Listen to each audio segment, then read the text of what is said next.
As we settle into the busy summer travel season, a warning light for the airline industry is flashing red.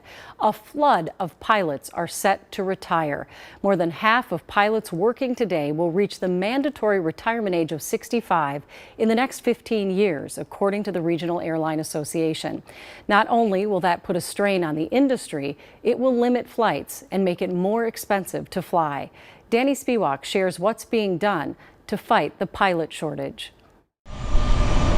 As airports roar back from COVID, yeah, it's a little more stressful.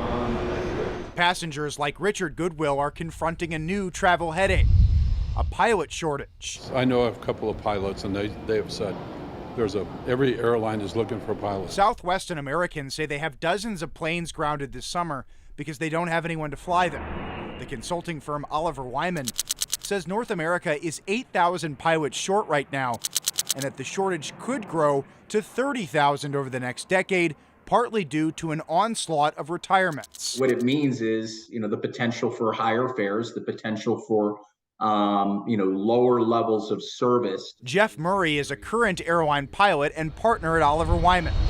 It is impacting largely right now secondary cities.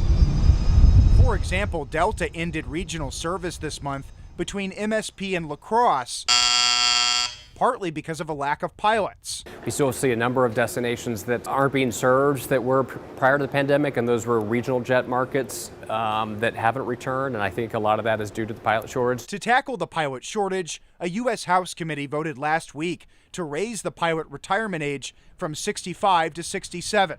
Some senators have also floated changes to the 1,500-hour training requirement for pilots, which went into effect after the crash of Flight 3407 that killed 50 people near Buffalo, New York in 2009.